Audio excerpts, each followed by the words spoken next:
So imagine this, in less time than it takes to get a college degree, you could move from being an undocumented immigrant to having a US passport. Sounds impossible? It really is not. This streamlined path that I'm going to be explaining to you has taken many persons from being undocumented to being a full United citizen in less than 3 years, possibly even 2 years. What I'm going to do today is that I'm going to be breaking down step by step, after much research, that persons can use to move through these stages. I am going to go a bit further as well to give you the timeline for each step, so that I can prove to you that yes, it actually is possible, and what you thought was a lengthy, delayed process is actually possible in record time. So stay tuned.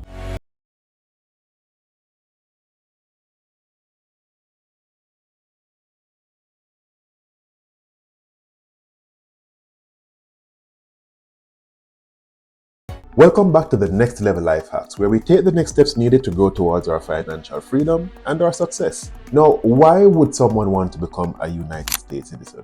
I think the bigger question is why not? Now, yes, as I went over in previous content, there are those persons that would not want to become a citizen based on the rules of your home country, like you cannot have dual citizenship for land ownership, or if you want to go into politics, then you would not want to become a citizen in the United States. But if it is that you have made that decision, that you want to permanently resettle into the United States, then it only makes sense that you become a citizen of this country. What are some of the other benefits? One is that there are certain benefits for education, health, finances, taxes that you could benefit from as a citizen. Not to mention, if it is that you want to have a voice or a say in terms of the governance of the country, then as a citizen you would have the right to vote, which as a green card holder you would not have that right.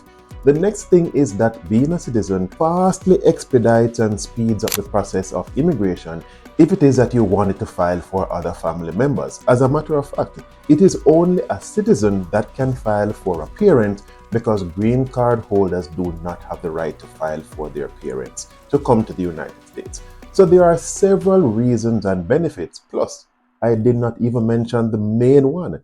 In a time like this, and a time of uncertainty as an immigrant, it is the best way to secure yourself and to prevent deportation, because as a green card holder, you face much more likelihood of being deported for certain offenses that you would not face as a United States citizen. So as I mentioned, there are more pros than cons, but at the end of the day, it is your decision. I am going to be giving you, after much research, areas that I have found and the pathway that I have found that will get you to becoming a citizen faster than any other way that is out there. So I know your time is important, and just like the fast track way I'm going to give you, I am going to make this content really, really fast. Now, the first step is that you are going to marry a United States citizen, not a green card holder, but you are going to marry a United States citizen.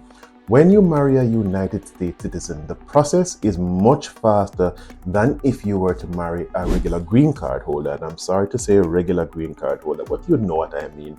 Don't kill me too much. But when you marry a United States citizen, this fast tracks the process. Now, if you are watching this and you already got married to a green card holder, not to worry. As soon as they become a United States citizen, then you just have the status change, and what it does, it will move as if the application had started when the person was a citizen. So therefore, satisfy the requirements in terms of paying the taxes, the time lapse, depending on when your spouse became a green card holder, then have the application transferred from being an applicant of a green card holder to that of being a citizen. So not to worry. The next step that you would take is that you would join the US military. Now, this might not be for everyone, but I'm giving you the pathway to expedite your process to becoming a United States citizen. When you join the US Army, there is an option to expedite your naturalization. A lot of times persons think that as a green card holder, you cannot represent or join the US military, but this is not so. You can join the US military as a green card holder, then apply for the expedited process for naturalization to become a United States citizen. Then the third and last step is that you naturalize, you attend your swearing ceremony, and you apply for your United States passport, and you are a verifiable United States citizen. Now, let's look at the timeline because I promised you that as well. Now, when you marry a United States citizen, the timeline to get your green card is anywhere from 10 to 13 months under the regular system. We are not sure what the timeline is going to be now with the new administration, but the normal timeline is 10 to 13 months.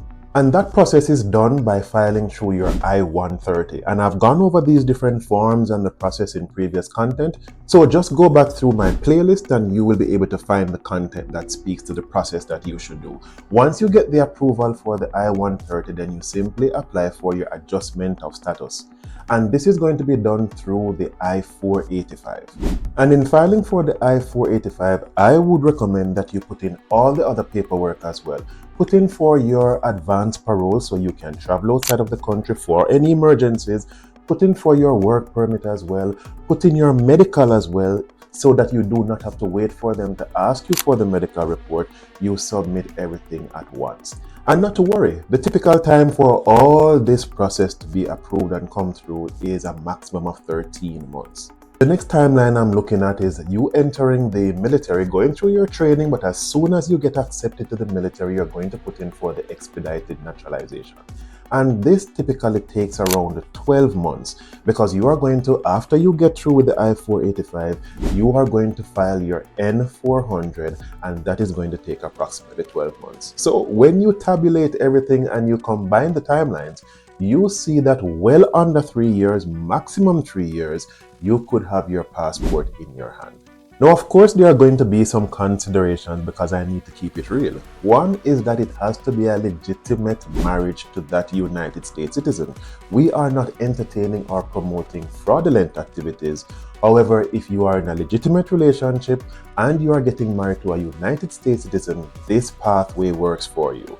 The other consideration is that the United States military, well, not even the United States military, any military involvement might not be for everyone, but again, I'm giving you the information. So if you know that you are inclined or you are someone that would not mind entering the military, remember as well that there are different arms of the military that you can enter into. So don't just think you're going to be frontline representation only, because there are different aspects that you can enter and you can still be entitled to the expedited process.